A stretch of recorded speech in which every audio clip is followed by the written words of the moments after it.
How do we know that the bloat we experience on Qenda is not a negative type of bloat? Yeah, cool question.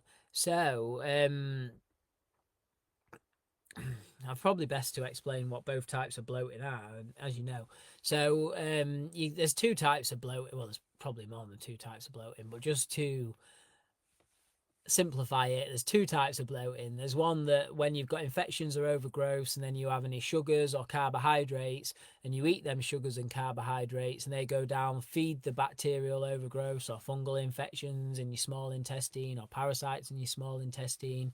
So these carbohydrates go down there, they feed them, they ferment with these infections and overgrowths, and then they give off a gas, which is why you can get bloating. And it's a big sign of bloating, can be a sign of a food intolerance, or normally it's a sign that there's an infection or overgrowth in there that's fermenting and it's giving off a gas.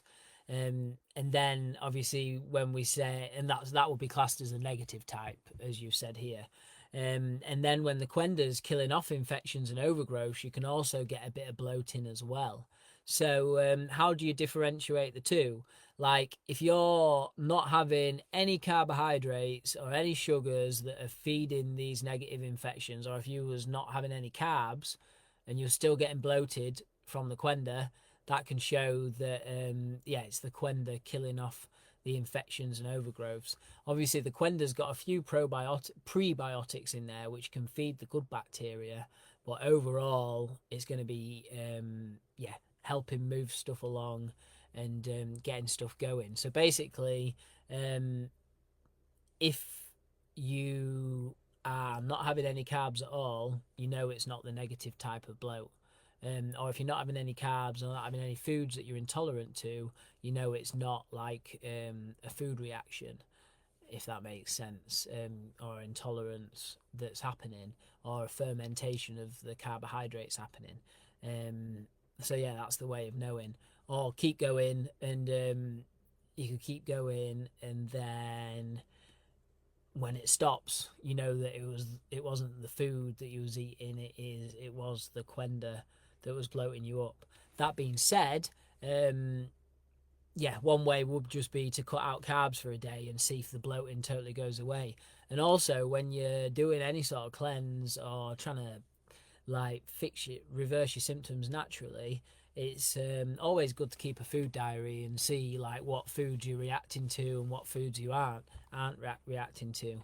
Normally, people, if they've had any autoimmune digestive issues or inflammation showing in the body for a long time, they actually do end up with food intolerances. So there might even be a food intolerance that's happening. The Qenda definitely helps me feel a lot more bulletproof with when I've had food intolerances in the past and some that I'm dealing with at the moment. Um,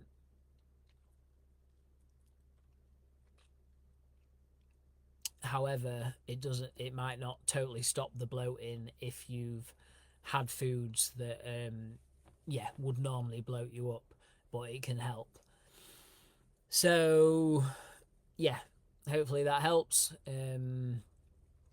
Yeah, either keep going with the Qenda until the bloating stops, or you can cut out carbs, and then if the bloating stops, you know it's the carb as well.